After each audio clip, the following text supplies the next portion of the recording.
안녕하십니까. 하이투자증권 조선방산 담당 애널리스트 변용진입니다. 오늘 2024년 하반기 조선업 전망 말씀드리도록 하겠습니다. 먼저 작년에 조선업의 가장 큰 화두가 되었었던 인력난에 대해서 먼저 말씀을 드리도록 하겠습니다. 인력난 때문에 조선업종 대부분의 조선사들이 공정에 많은 어려움을 겪었었습니다. 결론부터 말씀드리면 이 인력난에 대한 우려는 거의 거쳤다고 봐도 좋을 것 같고요. 조선사들 1분기 실적에서 알 수 있듯이 작년에 비해서 이 인력난으로 인한 공정 만회 비용, 즉 물량이 조선소 내부에서 소화되지 않아서 외부로 돌리면서 나오는 그런 비용들이 거의 사라졌다라고 봐주시면 될 것 같습니다. 그림에서 보시다시피 10년 만에 한국 조선업의 직영 인력은 증가세로 돌아섰고요. 그리고 조선 3사, 그리고 빅3 조선소에다가 3호와 미포를 포함한 조선 5사, 여기에 외국 인력 충원 현황이 23년, 24년까지 1,900명입니다. 조선 5사에 이 정도의 인력이 충원이 되었고 회사별로 평균적으로 1,000에서 한 2,000명 정도 인력이 충원되었다고 보시면 될 것 같습니다. 중요한 거는 이렇게 충원된 인력들의 생산성이 굉장히 생각보다 좋다는 것이고요. 조선소 주변을 가보면은 실제로도 외국인들이 많이 목격되는 것을 확인을 하실 수가 있을 텐데요. 특히 현업의 얘기를 들어보면은 이렇게 들어온 외국인 분들이 생산성이 생각보다 좋다는 얘기가 많이 들립니다.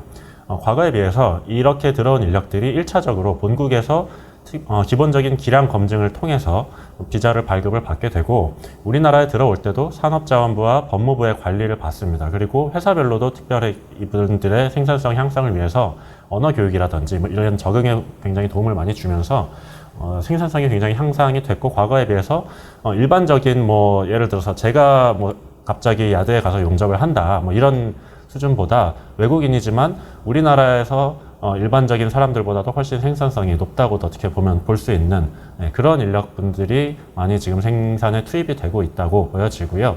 그렇기 때문에 결국은 그게 직접적으로 조선소의 공정 그리고 생산성 향상에 도움이 된다고 보셔주면 될 것 같습니다.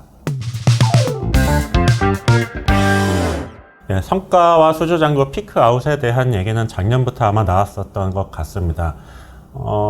굳이 따지자고 하면은 지금의 피크는 맞다라고 저는 보여지고요. 다만 피크아웃이냐, 즉 지금부터 하락을 할 것이냐라는 데에서는 저는 약간의 반대 의견을 가지고 있습니다.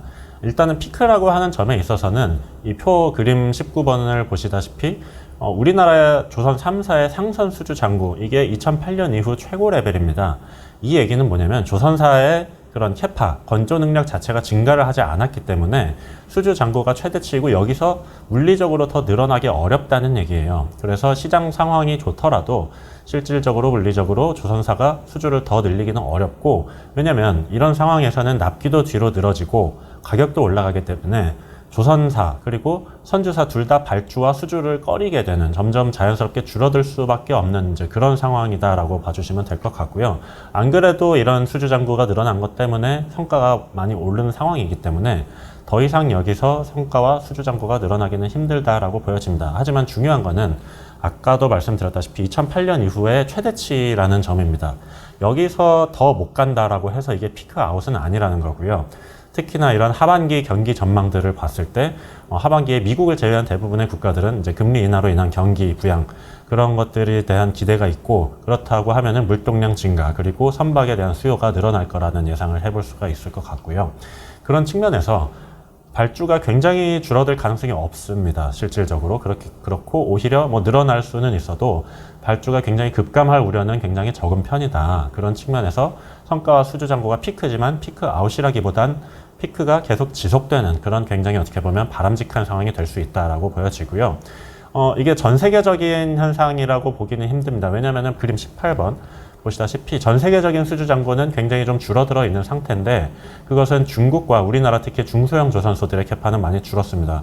하지만 중요한 것은 우리의 주요 투자 대상인 국내 빅3 조선소의 캐파는 줄지 않았고 우리 수주 잔고는 오히려 과거에 거의 준하는 수준에 그거를 유지를 하고 있다는 점이기 때문에 전혀 우려할 필요가 없다라고 말씀드릴 수 있겠습니다. 하반기 실적 전망에 대한 그런 뷰는 기본적으로는 저희 연초 대비해서 굉장히 좀 상승했다라고 보셔도 무방할 것 같습니다. 왜냐하면은 서두에 말씀드렸다시피 인력난이 거의 해소가 됐고 생산을 하기 위한 준비가 굉장히 되어 있다. 제 자료의 제목이기도 한 순풍의 돛담배라는 의미는 결국은 지금 바람이 불어오고 있는데 그거를 소화할 수 있을 만한 그런 준비가 되어 있다라는 점에서 굉장히 앞으로 나아갈 흐름이 좋게 준비가 되고 있다라고 이해를 해주시면 될 것 같고, 하반기 실적, 그래서 상반기까지는, 특히 상반기 1분기 정확히는 1분기까지는 대부분의 회사들의 실적이 예상 컨센서스보다는 좀 낮게 나온 편입니다. 특히 작년 하반기까지 더 그랬었고요. 근데 이제는 그 기대치와 실제 나오는 실제 수치가 일치를 하기 시작했습니다. 1분기부터 그래왔고 이제 인력난으로 인한 그런 일회성 비용, 공정만의 비용들이 거의 줄어들어 있는 상황에서 2분기부터의 실적은 조금 더 기대를 해봐도 좋겠다. 그래서 오히려 지금까지는 컨센보다는 낮았지만 2분기 그리고 하반기부터는 더더욱 컨센, 그러니까 시장 기대치보다 좀 더 높게 나올 수도 있는 그런 가능성이 지금 열려 있다고 보시면 될 것 같습니다. 네, 그래서 결론적으로 어떤 종목을 추천할 것이냐, 저는 계속적으로 삼성중공업을 조선업적 탑픽으로 제시를 하고 있고요. 이번에는 현대중공업, HD 현대중공업하고 하나엔진도 차선호주 관심 종목으로 저는 추천을 드리고 있습니다. 삼성중공업 같은 경우에는 인력난에서 상대적으로 지금까지 굉장히 자유로웠던, 어떻게 보면 안정적인 공정 흐름을 가져왔던 회사입니다. 기본적으로는 해양 물량이 없었고요. 건조하는 해양 물량이 없었다는 얘기는 리소스가 많이 들어가고 인력이 많이 필요한 해양 물량이 없었던 거를 상선 쪽으로 집중을 할 수가 있었기 때문에 지금까지의 실적이 굉장히 안정적으로 다른 회사에 비해서 잘 나왔다라고 이해를 해주시면 될 것 같고요. 거꾸로 그런데 지금부터는 해양 물량이 착공이 되기 시작했습니다. 작년 초에 수주했던 페트로나스 FLNG의 스틸 커팅이 4월에 있었고 4월 2분기에 약간의 램프업 기간을 거쳐서 하반기부터 본격적인 공정에 들어갈 텐데 이 공사의 이익률이 상당히 좋은 편입니다. 하이 싱글 이상의 이익률이 나올 걸로 예상이 되고 인력이 이제는 준비가 되었기 때문에 해양공사 물량에 공사가 들어가도 예전보다는 부담이 훨씬 덜하고 이익률과 그런 매출이 잘 나오는 해양공사가 이제 공사가 시작이 된다는 것은 이제는 과거와는 다르게 실적이 더 도움이 될 수 있다. 이런 얘기이기 때문에 하반기 실적 좀 더 기대해봐도 좋을 것 같다는 측면에서 삼성중공업 굉장히 안정적인 바람직한 흐름으로 가고 있다고 볼 수 있겠습니다. 그 다음에 HD 현대중공업 두 번째로 추천을 드리고 있고요. HD 현대중공업 같은 경우에는 삼성중공업과는 반대로 지금까지의 공사 중인 해양 물량 때문에 좀 손실을 봐왔던 회사입니다. 작년 말까지 그 공사 중인 3개의 해양 프로젝트 중에서 대부분이 손실이 나고 있었고 다행히 근데 그 공사들이 마무리 단계에 들어갔습니다. 3개 중에 2개 공사의 공정률이 90%를 넘겼고 이제 물리적인 공정은 거의 끝났고 시운전이나 그런 맨아워가 많이 들어가지 않는 마무리 작업들이 이제 남아있는 상황이기 때문에 그쪽으로 많이 투입됐던 인력과 리소스를 이제는 상선 쪽으로 전환해서 투입이 가능한 상황이다라고 봐주시면 될 것 같고요. 그렇기 때문에 현대중공업도 마찬가지로 인력 충원이 좀 더 많이 됐고 과거에 해양 쪽으로 많이 쏠렸던 그런 인력 부하를 상선 쪽으로 더욱더 집중을 하게 되면서 하반기 실적 역시 조금 더 좋게 예상이 되고 있다고 보여집니다. 그 다음에 하나엔진도 기자재 업체 중에선 제가 추천을 드리고 있습니다. 하나엔진 같은 경우에는 조선사들의 아무래도 영향을 많이 받는 편이고 삼성중공업과 하나오션을 주요 고객사로 갖고 있기 때문에 두 회사가 공정이 정상화되는 것이 굉장히 중요합니다. 작년 4분기까지는 삼성중공업과 하나오션 그리고 중국야드 일부에서 일부 공정 지연으로 인한 그런 인도 지연 사례가 조금 발생을 했던 걸로 보고가 되고 있고 그로 인해서 엔진은 기본적으로 인도 시점에 매출을 잡기 때문에 인도 지연이 된다는 건 직접적인 타격이 있다는 거거든요.